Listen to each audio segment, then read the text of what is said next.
आज हम बात करेंगे दर्पण से जुड़ी हुई कुछ महत्वपूर्ण परिभाषाओं की, जिसमें आपकी रहेंगी वक्रता त्रिज्या, वक्रता केंद्र और इनसे रिलेटेड कुछ अन्य भी परिभाषाएं रहेंगी। तो हम आज सबसे पहले बात करेंगे किसकी। पहले तो हम लोगों ने इससे पहले दर्पण पढ़े होंगे कि दर्पण हमारे जो होते हैं वो कुछ अलग अलग शेप में होते हैं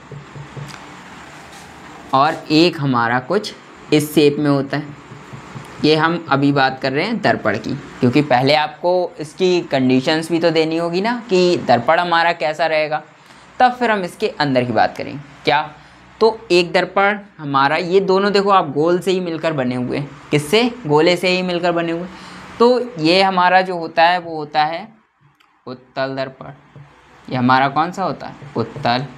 ये हमारा होता है अवतल दर्पण और ये हमारा होता है कौन सा? समतल दर्पण। इन सभी दर्पण के बारे में आपने इससे पहले वाले वीडियो में जाना होगा। उसमें पूरा आपको बताया गया है कि दर्पण हमारे कितने टाइप के रहते हैं, कैसे करके कौन सा दर्पण होता है हमारा। तो अब हम बात करेंगे, क्योंकि अब हमें इन्हीं दर्पण के थ्रू क्या बनानी है? इमेजें बनानी है, मतलब प्रतिबिंब बनाने हैं। तो प्रतिबिंब हम तभी बना सकते हैं जब हमें उसकी क्या पता होने चाहिए?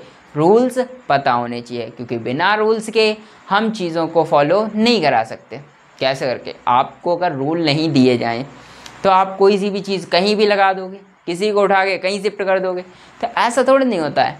जब तक हमें रूल के अकॉर्डिंग चीज़ों को नहीं रखेंगे तब तक हमारा जो भी हम वर्क कर रहे हैं वो वर्क एकदम से सही नहीं माना जाएगा। तो अब हम बात करेंगे किसकी? कि जो हमारा दर्पण है वो हमारा किसी ना किसी का, मतलब किसी ना किसी, देखो सर्कल से ही लिया गया है। तो जब ये सर्कल से लिया गया है तो हमारा क्या होगा? वक्रता केंद्र, मतलब हमारा एक इसका क्या होगा? केंद्र होगा। इस केंद्र को ही हम क्या बोलते हैं? वक्रता केंद्र बोलते हैं। क्या बोलते हैं? वक्रता केंद्र। तो वक्रता केंद्र हमारा क्या होगा? अब जैसे करके ये वाला सर्कल है वैसे करके ये वाला भी होगा, बस पॉलिश का अंतर है। इसमें मतलब अंदर की गई, इसमें बाहर की तरफ की गई, तो इसका भी कोई सेंटर रह रहा होगा। तो वक्रता केंद्र हमारा होता क्या है? तो हम इसके बारे में देखेंगे कि जो वक्रता केंद्र है हमारा, मतलब जो हमारा क्या है? वक्रता केंद्र है वो क्या है? तो जो हमारा दर्पण है, जो हमारा दर्पण है, यह किसी ना किसी, यह किसी वक्र पृष्ठ का भाग होगा, या फिर ऐसे भी लिख सकते हैं कटा हुआ भाग होगा। तो उस वक्र पृष्ठ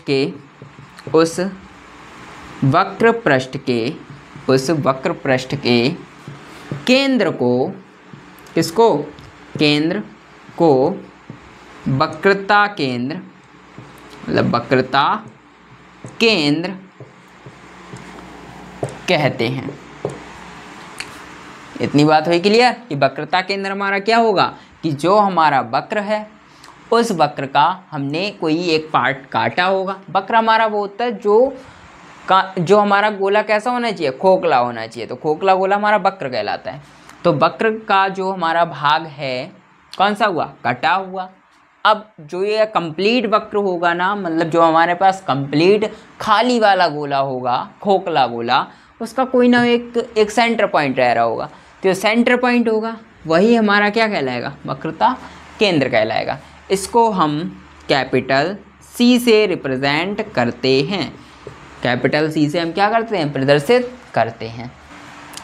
वक्रता त्रिज्या। वक्रता त्रिज्या होती क्या है?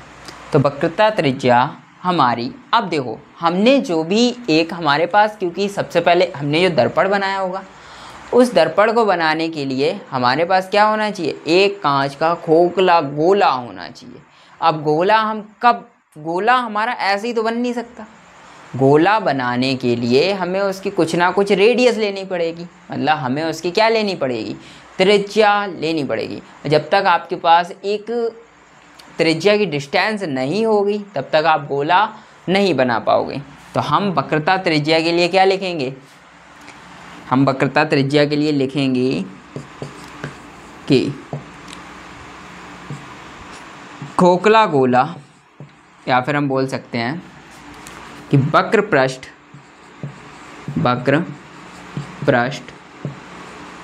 की त्रिज्या को क्या कहते हैं, हम वक्रता त्रिज्या कहते हैं। इसे हम R से रिप्रेजेंट करते हैं। वक्रता त्रिज्या में आपको ज़्यादा कंफ्यूज नहीं होना कि आपका जो भी एक वक्र है उसकी जो भी रेडियस रही होगी, मतलब उसकी जो भी त्रिज्या रही होगी, वो आपकी वक्रता त्रिज्या कहलाएगी। आपको इतनी बात ध्यान रखनी है। अब हम इसके बाद कुछ अन्य डेफिनेशंस भी हैं, उनको देखेंगे। मुख्य अक्ष, जिसको हम इंग्लिश में बोलते हैं प्रिंसिपल एक्सिस। प्रिंसिपल एक्सिस होती क्या है, क्योंकि अभी आपको इसकी डेफिनेशन देखनी होगी। तो डेफिनेशन हमें ये सिखाती है कि जो भी हमारा ये टर्न है ये आगे किस वे से हमारा वर्क करेगा। तो मुख्य अक्ष के बारे में हम देखते हैं। तो जो मुख्य अक्ष हमारी होती है यह है वक्रता केंद्र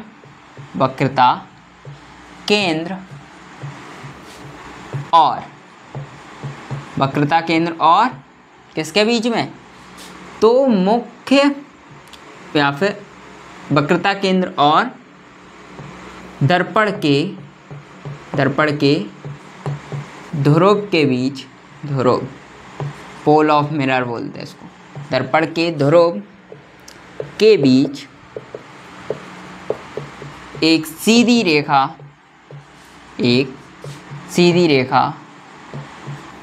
खींची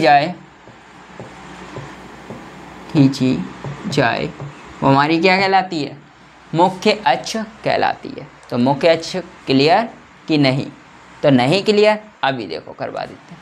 मान लो ये हमारा कुछ इस टाइप का मिरर होता है कि नहीं होता है, चलो भाई ऐसे कर लो, क्योंकि मिरर हमें बनाना है। तो हम आधी लाइन्स अपनी डेड डैश में दिखा देंगे। तो डेड डैश में जब हम ये दिखाएंगे तो इधर वाले पे हमने पॉलिश कर दी मान लो, तो ये हमारा कुछ क्या हो गया, दर्पण बना। ये पॉइंट हमारा हो गया पोल ऑफ मिरर, पोल मतलब ध्रुव, दर्पण का ध्रुव। तो ये हमारा सेंटर पॉइंट हो गया। इससे हम बिल्कुल सीधी रेखा मिला दें, हमारी थोड़ी टेढ़ी मेढ़ी हो गई, उससे लेना देना नहीं, लेकिन लाइन बीच में कैसी होनी चाहिए, सीधी होनी चाहिए।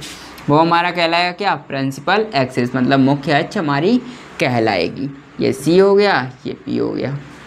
इतनी बात हुई क्लियर, ठीक। इसके बाद हम बात करेंगे किसकी, दर्पण के ध्रुव की, दर्पण के ध्रुव। तो दर्पण का भाई देखो ध्रुव क्या रहता है, तो दर्पण का जो ध्रुव होता है हमारा किस वे से, तो अभी आपको मैंने बताया कि जो हमारा दर्पण है, जो हमारा क्या है, दर्पण है, इसके मध्य बिंदु